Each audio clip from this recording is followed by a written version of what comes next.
E o Linhas Cruzadas foi às ruas perguntar para as pessoas se elas se acham românticas. Vamos ver o que elas responderam. Sou romântico porque é uma coisa importante hoje em dia e eu acho que é um ato de sensibilidade, um ato de compaixão e um ato de empatia com a sua parceira ou seu parceiro. Eu me acho romântico porque eu sou uma pessoa assim, meio moda antiga, sabe? Eu gosto assim de impressionar a pessoa dando assim uma caixa de chocolate ou qualquer coisa. Flores, isso. Eu acho que ser romântico é a representação do amor, que o amor é divino, o amor é tudo. Ser romântico é uma questão de essência de você amar outra pessoa, né? Você tá tendo compaixão com a outra, tá cuidando, tá zelando, fazendo com que os dois cresçam juntos. Ah, sim, eu sou romântico porque eu acredito que a vida a dois é mais fácil assim, né? A vida é tão dura, nossa, né? E se não tiver um pouco de romantismo, a vida fica mais complicada ainda. Sou romântica pela vida, por tudo que ela proporciona. Adoro o romantismo em todas as áreas. Você vê como a expressão, ela ficou retida na linguagem, né? E não só na linguagem, como no modo de viver.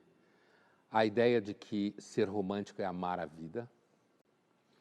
A ideia que ser romântico é ter uma razoável dosagem ou dose de sensibilidade em relação à vida, inclusive em relação aos outros.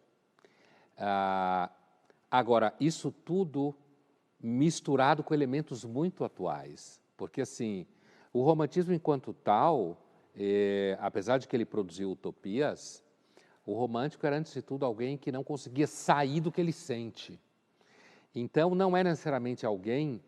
Um amor romântico, inclusive na literatura de época, não é um amor que dá certo, que você vai amar o outro e os dois vão crescer juntos.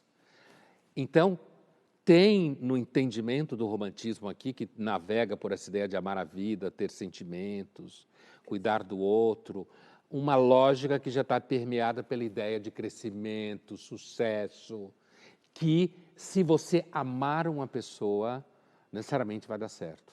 E passa longe, portanto, daquela ideia original do amor romântico, desesperado, que muitas vezes termina em infelicidade, se não em tragédia, né? Que era característico do romantismo da época, por quê? Porque estava presente na percepção romântica que não tinha saída, certo? Não tem saída. Se instalou um processo de vida moderno, e esse processo de vida moderno ele é muito poderoso, o que é fato. Não tem saída. Então, muitas vezes, essa ideia de que o relacionamento autêntico, a alma autêntica, ela perece diante da força do sistema. E aqui, no discurso, a gente percebe que o romantismo aparece como um fator agregador da felicidade. E não é só isso, né? Na realidade, na sua origem, ele foi bem mais agregador de infelicidade do que felicidade. Infelicidade que estava presente, por exemplo, num clássico da literatura romântica, que é Os Sofrimentos do Jovem Werther, não é?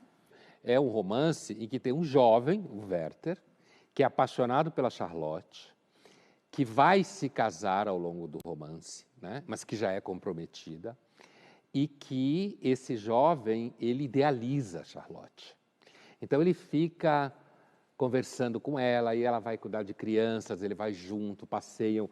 E o romantismo, como o cinema trabalhou muito bem a literatura e o cinema posteriormente, existe um certo enquadre do personagem romântico no ambiente nostálgico da natureza, o campo, os castelos, e não o mundo urbano, violento, interesseiro.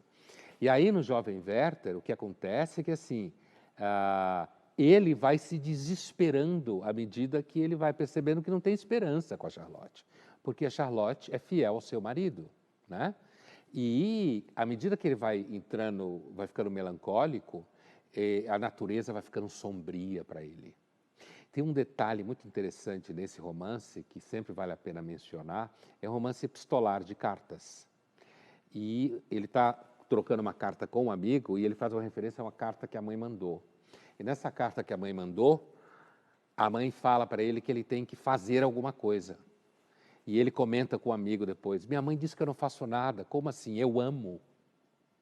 A mãe queria que ele arrumasse um emprego, certo? Já na mentalidade da vida estratégica. E ele fala, como assim eu não faço nada? Eu amo. E ele acaba se matando, olha o spoiler, mas quem não sabe que o Werther se matou. O romance, inclusive, ficou associado ao suicídio de jovens por amor, né? Durante muito tempo. E ele se mata, e nas últimas páginas do romance, o autor dá a entender que, na verdade, a Charlotte amava ele, certo? Então, o romance... Aí é o ápice do romantismo. E ele explodiu o romance, porque assim, é a ideia de que ela não podia ficar com ele, porque ela estava noiva, ia casar, era uma mulher virtuosa. E ele não consegue sobreviver porque ele não pode tê-la. Então, tem aí um elemento claramente medieval da mulher virtuosa que o desesperado, apaixonado quer trazer para ele e que, quando consegue, é terrível. E se não consegue, os dois acabam morrendo. Ele na guerra, ela de tristeza.